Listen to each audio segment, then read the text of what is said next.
Amigos, ¿qué tal? Bienvenidos a Cambio de Agujas. Hoy con nosotros tenemos al padre Luke, que viene desde Irlanda. ¿Qué tal? ¿Cómo estamos? Bienvenido a Cambio de Agujas.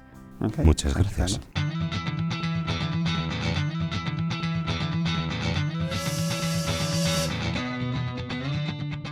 ¿Nos puede decir un poco de dónde es, dónde nació? Bueno, ¿puede presentarse un poquito? Soy el padre Luke Jansen. Nací y crecí en los Países Bajos. Mi familia la constituíamos mis padres, mi hermano, mi hermana y yo. Vivíamos en el norte del país. Y en el norte de los Países Bajos, la mayoría de las personas son protestantes. De la Reforma holandesa también existen otras denominaciones y no hay muchos católicos. Yo creo que no conocía a ningún católico, aunque más tarde descubrí que mi abuela se convirtió al catolicismo a una edad avanzada, pero esto lo descubrí hace algunos años. Estudié en colegios públicos y en colegios públicos no había asignatura de religión, como en otros lugares. No tienen educación religiosa. Solo los colegios cristianos tienen educación religiosa, lo que significa que nunca recibía una educación religiosa en el colegio.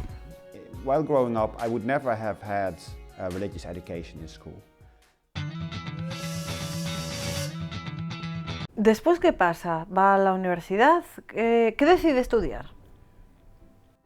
Terminé el instituto y fui a la universidad. Hice ingeniería química y todo me iba muy bien. Los estudios me resultaron bastante fáciles y como trabajaba a tiempo parcial, tenía mi propio coche y por tanto mucha libertad. Solía salir los fines de semana con mis amigos. Íbamos al norte del país, a diferentes discotecas. Así que todo estaba bien. No era consciente de que me faltaba algo. ¿Y cuándo se dio cuenta, cuándo descubrió ese algo más? Lo que pasó fue que después de graduarme, estaba a punto de graduarme. Primero tenía que hacer una experiencia de trabajo durante 3 meses, ir a una empresa y escribir una tesis sobre ello, y con eso terminaría mi licenciatura. Y en principio iba a ir a la empresa Philips y quería intentar después entrar en su curso de másters. Tenía una fábrica en México que producía televisiones. Iba a ir allí un grupo de ingenieros y yo tenía la posibilidad de ir con ellos. Entonces pensé que sería una buena aventura de 3 o 4 meses y acepté la propuesta, la oportunidad. Yo tenía planteado ir en febrero, pero en diciembre, antes del viaje, detallaron todo el trabajo que habría que hacer y no había un proyecto específico para mí. Entonces mi supervisor pensó que no era aconsejable ir sin saber antes si era factible, porque quizás no hubiese un proyecto adecuado para mí y esto significaría que no me podría graduar. Así que, pues no acepté la oferta. Ya que no iba a ir a México, uno de mis profesores, que estaba en contacto con la oficina de investigación del Instituto de Tecnología en Galway, preguntó si ahí tenían un proyecto para mí y dijeron que sí. Y como otro estudiante amigo mío iba a ir también a Irlanda para trabajar en una empresa farmacéutica, decidimos venir juntos. Y gracias a esto me podría graduar. Y vine a Irlanda. Trabajé 3 meses en el proyecto y lo terminé. Y mientras estaba ahí, uno de los profesores que estaba en contacto con una empresa de Galway me dijo que yo podía ir a trabajar con ellos. Ellos llevan a cabo investigaciones para empresas. Además, estando ahí, podría recibir una beca para hacer un máster. Y entonces determiné aprovechar la beca para hacer un máster de investigación en el ámbito de la ingeniería. Y en el verano podría trabajar en unas empresas haciendo modelos tridimensionales. Me he especializado en diseño tridimensional y cálculos de esfuerzos. por lo que decidí quedarme en Irlanda por lo menos 2 años más para poder hacer el máster. Y en el verano, después de pasar un tiempo en mi casa, fui a trabajar a la empresa. En la empresa eran personas muy amables y muy valiosas, pero no había mucho trabajo para mí. Hice algún trabajillo, pero también empecé a buscar alrededor. Buscaba un proyecto de investigación y encontré algo en la oficina que necesitaba ser investigado. Era un producto. También conocí a uno de los ingenieros que me empezó a hacer preguntas de por qué no creía en Dios. Supongo se puede decir que aquí es cuando empezó a cambiar mi vida.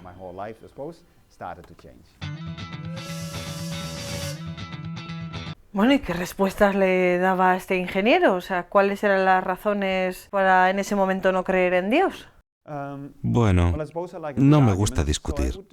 Con él empezaba, me decía, ¿por qué no crees en Dios? Yo le decía que no hace falta. Tenemos el Big Bang, eso explica de dónde ha venido el mundo. Tenemos la evolución, eso explica de dónde venimos nosotros. Podemos explicar mucho, una gran parte de los procesos que vemos en la naturaleza. Parece que siguen unas normas, las cuales podemos descubrir.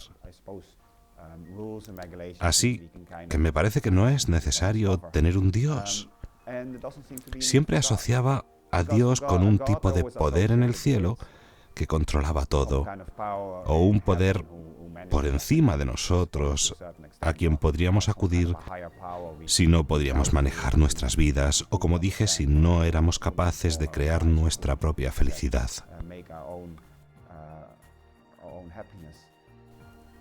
Pero él le dio la vuelta a todo y me dijo, ok, pero si existe este Big Bang, ¿de dónde viene?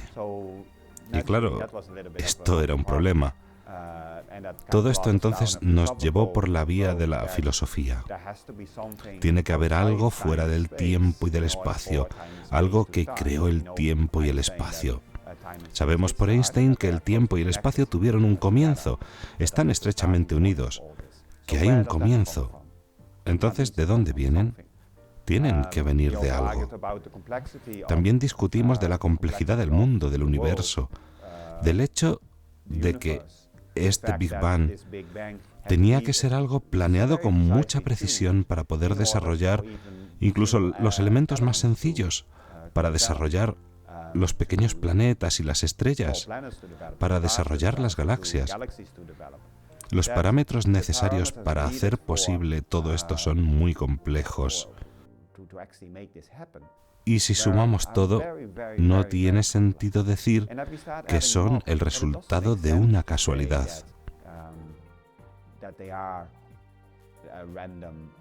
Así que hablamos de todo esto. Considerábamos todas estas cosas y llegábamos a la conclusión de que si el Big Bang se hubiera iniciado solo, la posibilidad de que hubiera sucedido por casualidad, por azar, es casi imposible, al contrario de lo que podría parecer mirando todos los factores. Es un tema que da para hablar durante horas. Se necesita tener más fe para creer en el azar y la casualidad que para creer que alguien lo tuviese pensado antes.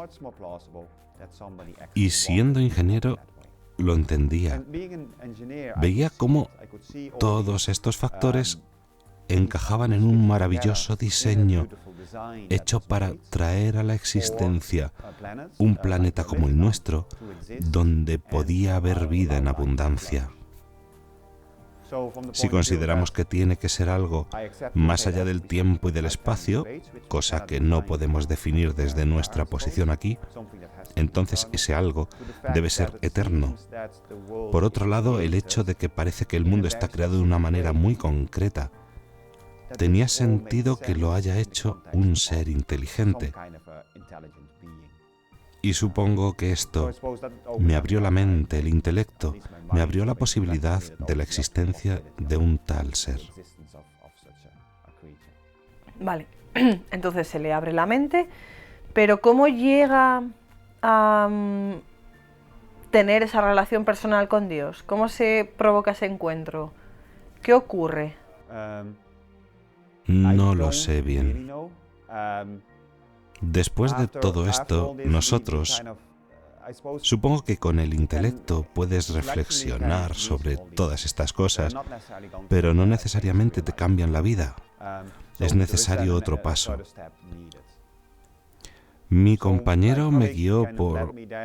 Considerábamos la biología y todo tipo de cosas interesantes, pero como estaba abierto y me parecía muy lógico la posibilidad de la existencia de un creador, si todo esto era verdad, entonces el Dios de la Biblia parecía encajar en todo este razonamiento. Entonces empezamos a leer la Biblia, estudiábamos la historia, mirábamos un poco al Antiguo Testamento, pero principalmente los Evangelios, la vida de Jesús. Mirábamos los hechos históricos, la arqueología, nos cuestionábamos si eran hechos reales, cómo son de precisas las fuentes de información, si cuenta hechos que sabemos que sucedieron en esos tiempos, y si todo era preciso. Entonces podríamos suponer que lo que está escrito en los Evangelios también es cierto. Entonces, mirando la evidencia externa, podemos ver que la evidencia interna, los hechos internos, son de fiar. Y si todo se verifica, se llega a la conclusión de que Jesús es Dios. Porque si no, no tiene mucho sentido. Se puede hablar de... Podemos considerarlo de distintas perspectivas. Si Jesús era simplemente un loco, pero las personas que tienen la cabeza perdida no pueden hacer milagros, no son coherentes como Jesús era. Por lo tanto, mirando toda la evidencia, me parecía muy creíble que la persona de Jesús del Nuevo Testamento era Dios. Y tenía sentido considerarlo todo lo que se había descubierto, que este Dios había creado el universo. Y en ese tiempo mi compañero, yo estaba en medio de mi tesis y estas discusiones de 1 hora cada día sentados en mi escritorio no estaban ayudando a mi progreso y él me decía, bien, si este es un Dios personal sería justo que este Dios responda si le pides una prueba de su existencia. Entonces me compró una Biblia en holandés y me pidió leer un poco el Nuevo Testamento. Empecé con el Evangelio de Mateo. Leía algo del Nuevo Testamento y hacía un poco de oración cada día. Y como a la vuelta del trabajo había una iglesia, solía entrar durante 5 minutos para encender una vela y pedir a Dios que si realmente existía, que me lo demostrase. Y por las tardes leía un trozo del Evangelio y así empecé. Mi corazón empezó a reconocer que existía algo más profundo.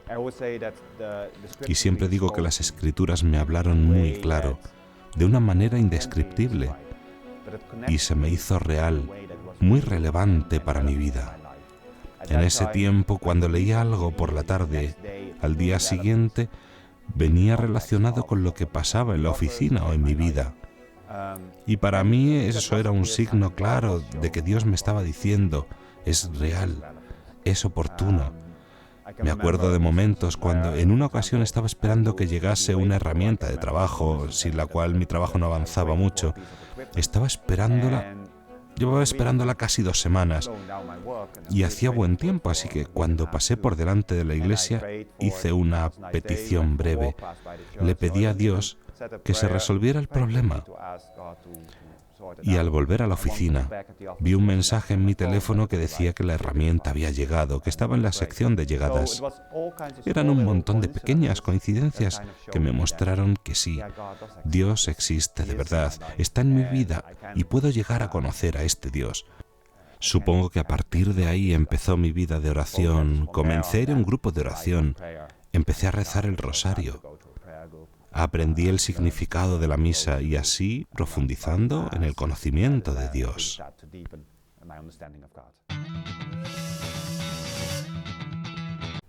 En este proceso de acercamiento más a Dios, no sé, notaba que ¿El Señor le pedía algo más? ¿Que se bautizase, que fuese sacerdote, que se convirtiese? ¿Alguna cosa ahí? Padre Luke, tienes que hacer esto. Lo que me pasó fue...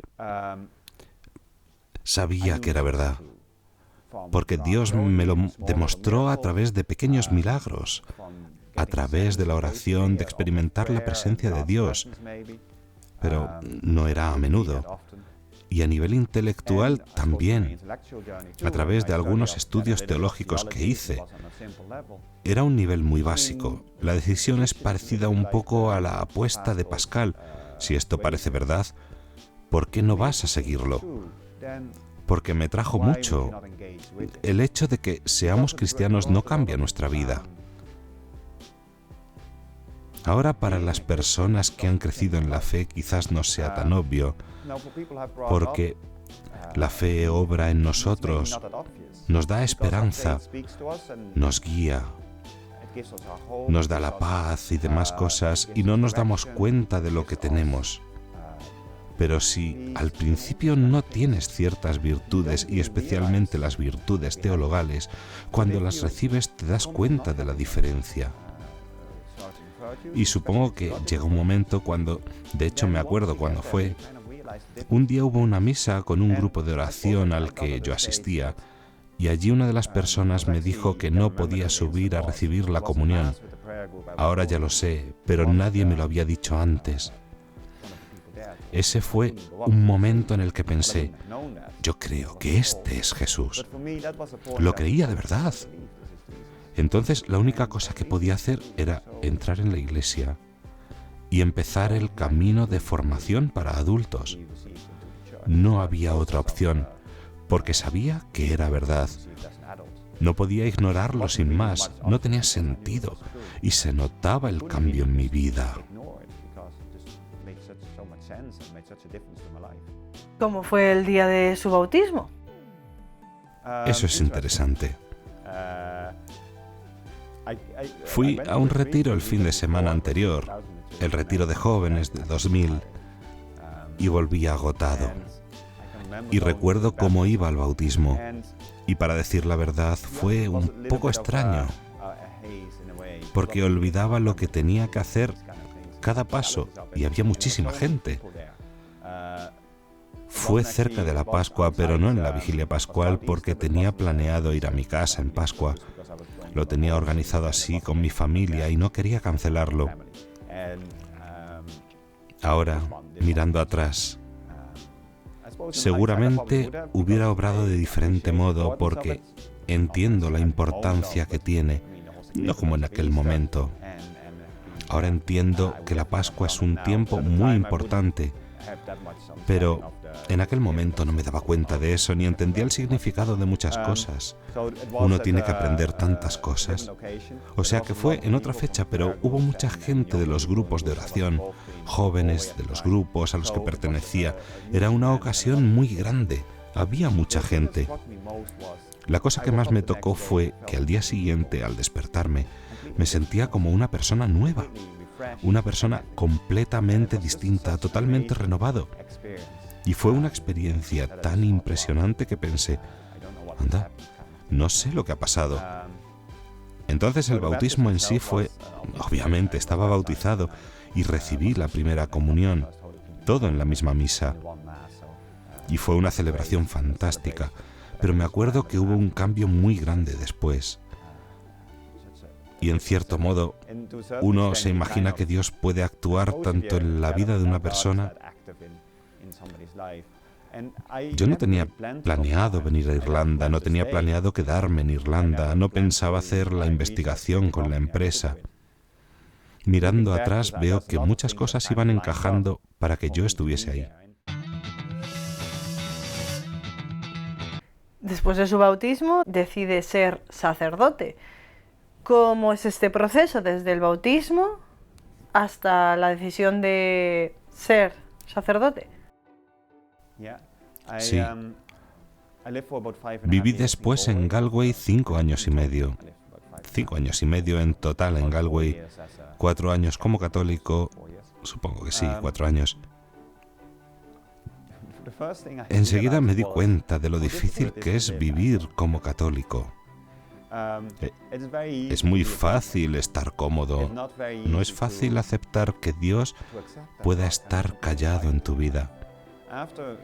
Después de, no es que tuviera todo el tiempo experiencias de la cercanía de Dios, pero lo veía en las cosas normales. Y después, de repente, hubo un silencio. Muchas veces cuando hablo con las personas aprecio mucho a las que han crecido en la fe y son fieles. Reconozco cómo Dios obra en lo interior, porque a veces Dios puede parecer muy lejos de nosotros, pero tenemos que reconocer cómo obra en nuestras vidas y cómo nos habla, cómo nos avisa y nos indica el camino.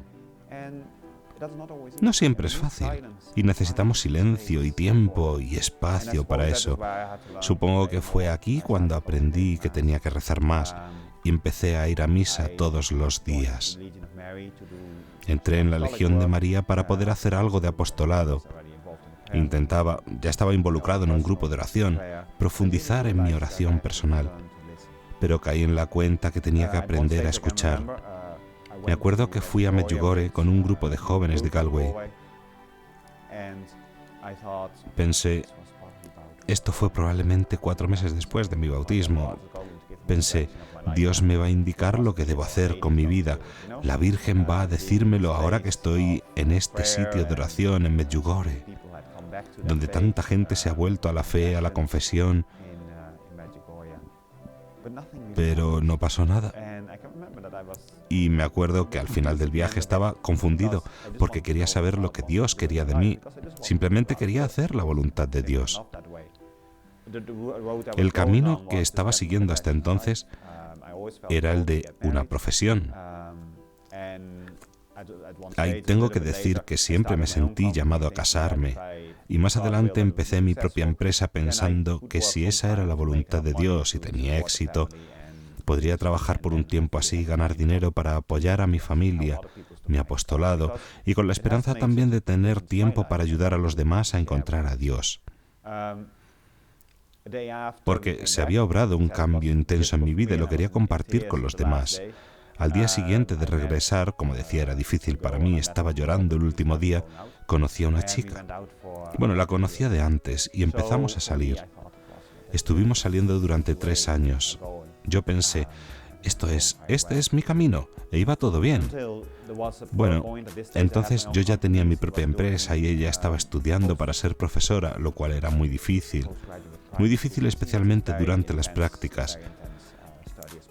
Y yo estaba en un lado del país y ella en otro, y hubo un poco de tensión.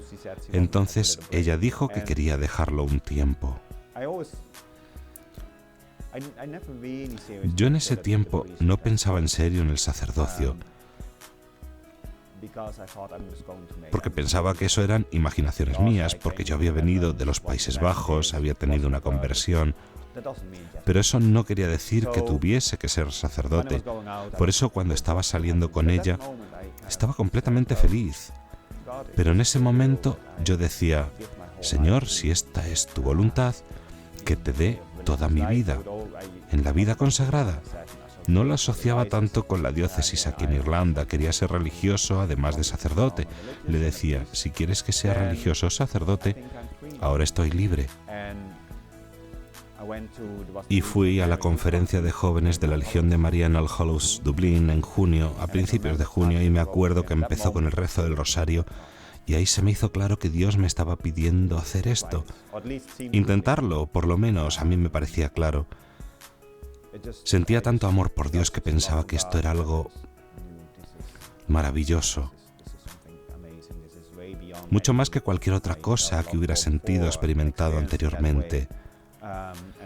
Hablé ahí con un sacerdote dominico, Padre John Harris. Hablamos mucho tiempo y me puse en contacto con un director espiritual, un dominico en Galway, de la iglesia donde yo iba a misa todos los días. Empecé entonces a hablar con él para poder discernir y entré en los dominicos. Pero no fue un camino fácil, porque 2 días después mi novia quería salir conmigo otra vez. Fueron unos meses muy difíciles, discerniendo lo que debía hacer. Y supongo que cuando hablas con personas que están intentando discernir el camino que Dios quiere para ellos, es bueno tener presente que no siempre se ve con claridad lo que Dios quiere de uno. A veces hay que remar mar adentro y confiar, y yo en ese momento estaba convencido de que esto era lo que Dios me estaba pidiendo. Estaba seguro que algo me esperaba ahí. Simplemente tenía que intentarlo, porque si no lo intentaba, no lo olvidaría. Se quedaría siempre en el fondo y quizás en momentos difíciles dijese, oh, me he equivocado. Entonces dejamos la relación y fui a apuntarme. Iba a hacer una experiencia de 6 meses y si no funcionaba, al menos lo habría intentado. Pero cuando entré en los dominicos en el noviciado en 2007, pasaba todo mi tiempo libre haciendo oración y lectura espiritual y de verdad descubrí el amor de Dios y la profundidad de la oración. Y de ahí en adelante sabía que esto era lo que Dios me estaba pidiendo. No siempre ha sido fácil, pero me ha sido confirmado que hay tanta profundidad y tanto por hacer. Dios me estaba invitando a escoger esto, o más bien a dejar todo atrás y seguirle como Él quería. Y eso fue en 2007. Profesé luego en 2008 e hice mi profesión solemne 3 años después, en 2011. Y fui ordenado como sacerdote hace 3 años y medio. Padre Luke, muchísimas gracias por estar hoy con nosotros y contarnos su testimonio.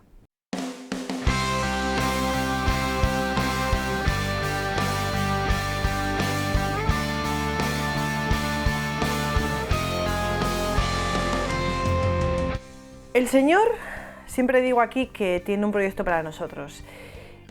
A veces el problema es que no sabemos verlo a la primera. Por eso, como dice el Padre Luke, es importante siempre tener una persona a nuestro lado, una religiosa, un religioso, un director espiritual, un sacerdote, alguien que nos acompañe. Por otra parte, hoy no quiero dejar de lado a toda esa gente que nos escribe y que seguramente se pregunte que por qué a todos nos respondemos. Leemos todos vuestros mails, me hacen súper feliz vuestros mails y me hacen súper felices también los encuentros con las personas en entornos lúdicos. En entornos, por ejemplo, en el cine, donde la gente te manifiesta su apoyo y que seguimos juntos en la lucha por Dios, en la lucha por la evangelización de todos. Gracias por estar ahí.